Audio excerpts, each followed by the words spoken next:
Kenalkan, nama saya Lasmaria Permatasari Borusilaban dan nama Islam saya Siti Aminah Borusilaban. Tinggalnya di Medan, tepatnya di Kabupaten Labuhan Batu Utara atau sering disebut Aikanopan. Saya usianya 27 tahun. Alhamdulillah bulan 5 nanti saya memeluk agama Islam 4 tahun.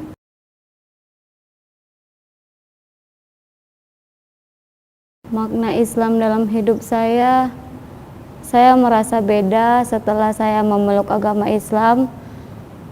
Saya sempat juga membandingkan agama antara agama Islam, Kristen Protestan, dan Kristen Katolik, dan juga Hindu Buddha. Nah, setelah saya mempelajari perbandingan agama, saya merasa agama Islam ini berbeda. Berbedanya saya lebih nyaman, lebih tentram, damai. Saya ngerasa saya ini sejatinya makhluk Allah. Ketika saya masih memeluk agama Kristen, saya masih merasa apa sih tujuan hidup. Setelah saya memeluk agama Islam, alhamdulillah saya mengerti apa tujuan Allah menciptakan kita.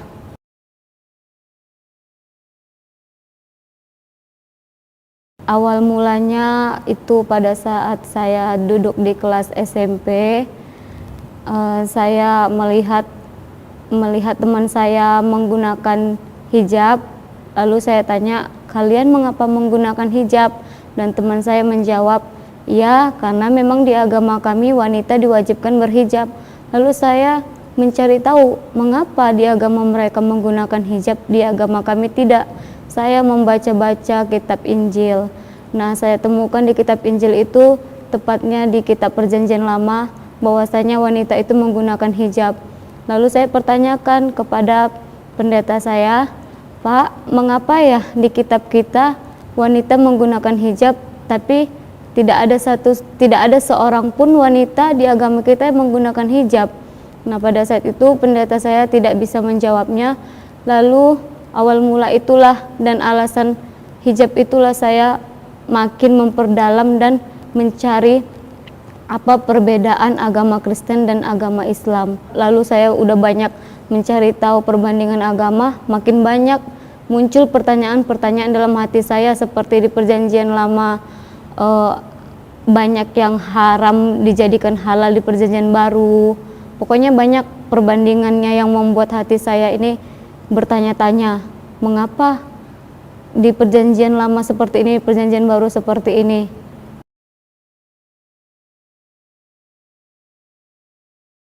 Bertanya nggak ke orang tua ya, karena takut. Saya langsung bertanya kepada pendeta. Pendetanya tidak bisa ngejawab, bahkan dia marah karena mereka, ya udahlah, agama kita itu kan Kristen ya, apa aja yang diperintahkan ya udah itu aja sih, kata mereka kayak gitu. Cuman saya kan ya namanya saya pengen tahu ya saya bertanya, lebih banyak sih bertanya kepada guru-guru saya yang agama Islam, teman-teman saya agama Islam. SMA saya mempertanyakan bagaimana caranya masuk Islam. Lalu guru dan teman saya mengatakan cara masuk Islam itu paling utamanya adalah mengucap 2 kalimat syahadat. Lalu saya bertanya lagi, apa itu 2 kalimat syahadat? Mereka hanya memberitahu kepada saya yaitu la ilaha illallah. Terus saya tanya, itu kan satu, yang keduanya apa? Mereka bilang, sebenarnya kamu ini bertanya-tanya ingin mempermainkan atau mengolok-olok, atau emang kamu penasaran? Katanya seperti itu. Saya bilang, saya penasaran, sepertinya saya ingin masuk agama Islam, saya bilang kayak gitu. Terus mereka kayak kurang yakin gitu, tapi saya tetap mencari tahu apa sih 2 kalimat syahadat itu. Semakin hari saya semakin cari tahu, semakin ada muncul dalam diri saya ingin memeluk agama Islam. Sampai-sampai saya ikuti kajian-kajian mereka, seperti misalnya acara-acara di sekolah yang Maulid, Isra Mi'raj. Di situ saya mengikuti semua acara mereka. Pokoknya dengan acara-acara kajian Islam itu saya ingin memantapkan diri saya ingin masuk Islam.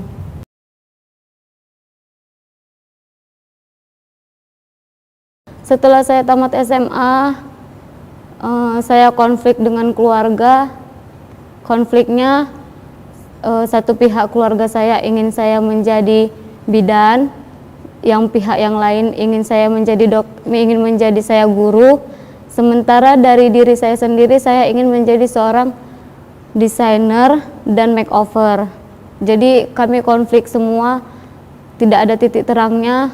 Lalu ada paman saya yang bilang, ya udah, karena belum tahu kamu ke depannya mau kemana, kamu pergilah ke Pekanbaru, kerjalah di sana. Tepatnya di Pekanbaru, di Kampar. Nah, di situ saya punya sahabat namanya Kak Yunda. Sahabat saya itu orang Islam. Di situ saya tanya-tanya juga mengenai Islam, apa 2 kalimat syahadat, apa saja yang dilakukan Muslim. Banyak sekali pertanyaan saya, sehingga dia bilang, emang kamu beneran ya mau masuk Islam? Saya bilang, iya, saya beneran mau masuk Islam. Tapi tidak seorang pun teman-teman saya maupun sahabat saya sendiri yang mampu mengajak saya untuk bersyahadat karena mereka takut dengan keluarga saya. Sampai-sampai saya bilang seperti ini, gimana ya caranya supaya kita emang benar-benar bisa masuk Islam? Ya mereka nggak ada ngasih jalan karena mereka takut juga sama keluarga saya. Ya saya terima. Cuman saya tetap, walaupun saya masih Kristen, saya sudah menggunakan hijab dan sering juga melihat sahabat saya itu sholat. Ketika saya melihat beliau sholat, rasa hati saya, kok sepertinya Islam ini begitu damai, begitu indah. Semakin kuat keinginan saya ingin memeluk agama Islam setelah melihat mereka sholat. Beda dengan waktu saya memeluk agama Kristen. Saya lihat ya banyak perbedaannya. Di agama Kristen beribadah menggunakan baju pendek, bermewah-mewahan, bahkan ketika khutbah mereka tidak mendengarkan, bahkan mereka asik bercerita. Nah, ketika saya lihat beribadah di agama Islam, mereka gerakannya sama, khusyuk, tidak ada satu suara pun, semua sama. Mereka menggunakan mukena yang warnanya sama. Pokoknya saya tenang sekali melihat mereka sholat. Di situ saya semakin yakin, cuman belum ada jalannya. Setelah saya kerja di Pekanbaru 2 tahun, saya disuruh pulang oleh keluarga saya ke kampung saya karena mereka tahu saya ingin memeluk agama Islam. Saya disuruh pulang, lalu alasannya paman saya sakit. Karena saya mulai dari kecil sampai saya tamat sekolah tinggal dengan paman saya sedih karena paman saya sakit, saya pulang. Ketika saya pulang, ternyata alasannya bukan karena paman saya sakit. Ternyata mereka bilang karena saya ingin masuk Islam, mereka takut saya benar-benar masuk Islam. Pulanglah saya ke kampung saya, terus mereka bilang, gimana kalau kamu nikah aja, dengan alasan supaya saya mengurungkan niat saya masuk Islam. Jadi saya dijodoh-jodohkan. Banyak sekali cowok-cowok yang dijodoh-jodohkan sama saya, tapi saya tolak karena dalam diri saya tidak mau nikah dengan Kristen karena saya ingin masuk Islam. Jadi saya ingin mencari calon imam yang benar-benar ingin mengajak saya bisa masuk Islam dan mengajarkan saya bagaimana Islam. Dan alhamdulillah setelah saya pulang kurang lebih setengah tahun di kampung, ada seorang pria datang ke rumah kami. Kebetulan pria itu sekarang menjadi suami saya. Pria itu berkenalan dengan saya. Singkat cerita, kami berdebat masalah agama. Lalu saya bilang, sebenarnya saya bukan mengejek agama Islam. Sebenarnya saya ingin memeluk agama Islam dan saya ingin mencari calon imam yang bisa menuntun saya ke jalan Islam. Saya bilang seperti itu, dan alhamdulillah beliau mau mengajak saya masuk Islam walaupun beliau konflik dengan keluarga saya.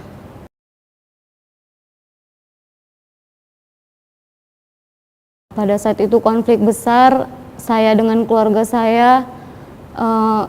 Saya kan pertamanya tinggal di rumah paman saya. Orang tua saya jauh dari rumah paman saya.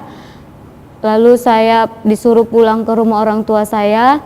Ketika saya pulang ke rumah orang tua saya berpikir sangat keras sekali bagaimana caranya supaya bisa masuk Islam.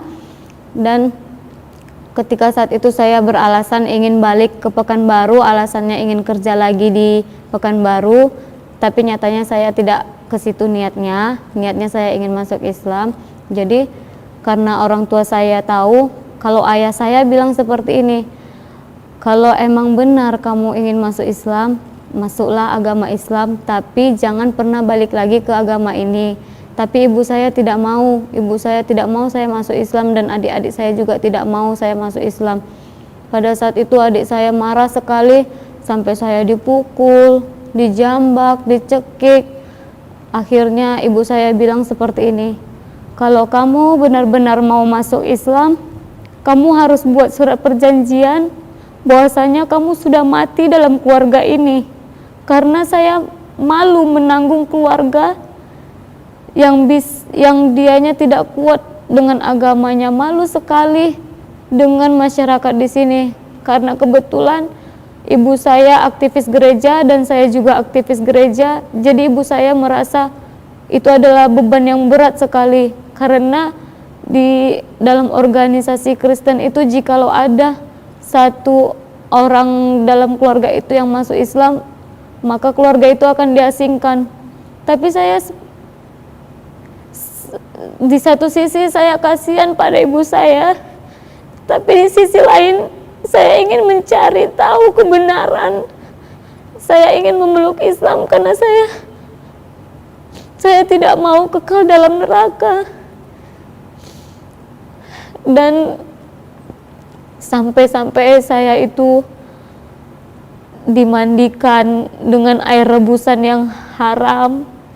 Sampai-sampai saya itu diberi air minum segelas air putih yang dibawa dari dukun. Ketika saya minum, saya muntah darah.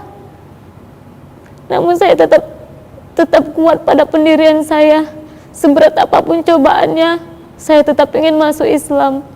Sampai akhirnya orang tua saya nyuruh saya buat surat perjanjian bahwa saya sudah mati, dan saya tanda tangani materai. Saya siap dan saya buat surat perjanjian itu. Lalu saya disuruh keluar dari rumah, saya diusir, saya pergi. Lalu saya telepon seseorang yang menjadi suami saya sekarang. Beliau menolong saya, beliau mengajak saya ke rumah sahabat beliau yang sudah menikah. Disitulah saya tinggal, dan saya setelah tinggal di situ semakin kuat keyakinan saya untuk masuk Islam. Mereka yang membantu saya untuk masuk Islam, dan saya bilang kepada mereka, saya ingin masuk Islam tapi tidak mau ada gangguan dari keluarga saya. Saya ingin masuk Islam di KUA agar ada sertifikat saya masuk Islam dan tidak bisa keluarga saya mengganggu-gugat saya lagi.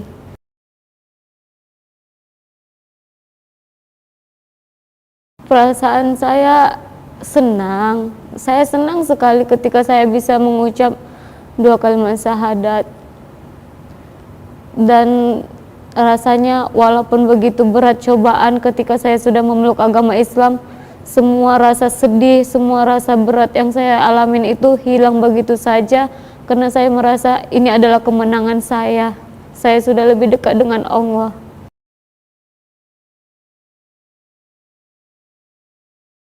Teman-teman dekat saya kebetulan alhamdulillah semua Islam. Nah, ketika saya sudah masuk Islam dan saya sudah menikah, saya ajak suami saya silaturahmi ke rumah teman dan guru-guru saya yang saya bertanya kepada mereka mengenai Islam. Saya tunjukin kepada mereka karena dulu mereka pikir saya ingin mempermainkan agama. Mereka tidak yakin bahwasanya niat saya ini benar-benar masuk Islam. Nah, saya pergi ke rumah teman saya semua pada keheranan dan bahkan mereka tidak mengenali saya. Saya bilang, ini saya, Lasma, teman kalian, teman SMP, teman SMA kalian. Mereka sangat terkejut dan mereka bangga dan mereka senang. Mereka mengucapkan alhamdulillah, ternyata semua yang kamu cita-citakan selama ini benar terwujud ya. Ternyata kamu benar-benar mau masuk Islam, katanya seperti itu. Nah, mereka merasa menyesal karena mereka tidak mau mendukung saya masuk Islam. Cuman saya tidak dendam, bahkan saya ya udahlah, mungkin ini jalan hidup saya, mungkin seperti ini jalan saya untuk memeluk agama Islam.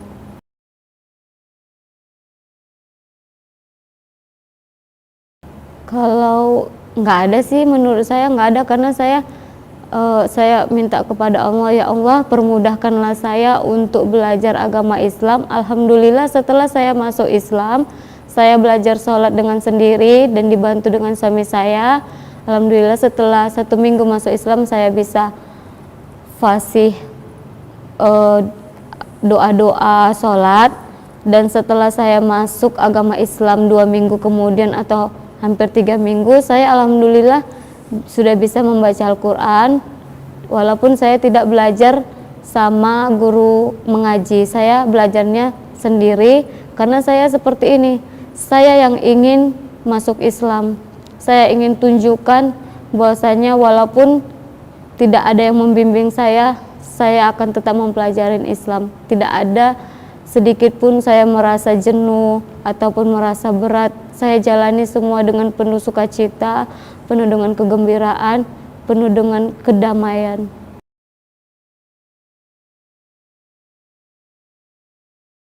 Tujuan saya untuk belajar di pesantren An-Naba ini adalah saya ingin mengajak keluarga saya seluruhnya memeluk agama Islam seperti saya. Karena saya merasa memang saya sudah bisa sholat, saya sudah bisa membaca Al-Quran, namun saya tidak bisa menjelaskan kepada keluarga saya bagaimana caranya supaya mereka bisa yakin bahwasanya tidak ada seorang pun yang bisa menolong mereka, dan tidak ada agama yang bisa masuk surga kecuali agama Islam. Saya ingin sekali mengajak keluarga saya. Jadi saya mencari tahu pesantren mana yang bisa saya datangin, tempat pesantren mana yang bisa tempat saya belajar. Alhamdulillah saya searching di Google, saya menemukan pesantren Mu'alaf An-Naba Center ini. Lalu saya cari kontak pendirinya. Alhamdulillah pendirinya semarga dengan saya. Beliau sangat baik, beliau menjadi panutan saya juga. Saya semakin yakin dan saya semakin ingin belajar lebih lagi agar saya bisa menyelamatkan keluarga saya, agar saya bisa mendakwai keluarga saya, agar keluarga saya bisa selamat. Saya sedih sekali jikalau suatu saat keluarga saya meninggal dalam keadaan kafir, otomatis mereka akan kekal dalam neraka. Saya sudah bayangkan betapa sedihnya saya rasa. Oleh karena itu saya punya tekad yang kuat. Saya harus belajar agama, saya harus mempelajari agama Islam, saya harus mendalami bagaimana agama Islam, karena saya tidak puas dengan pengetahuan saya yang sedikit ini. Mudah-mudahan dengan saya belajar di agama mudah-mudahan dengan saya belajar di pesantren An-Naba ini, saya bisa lebih mendalami Islam dan bisa mendakwai keluarga saya, dan insya Allah bisa mengajak keluarga saya masuk agama Islam.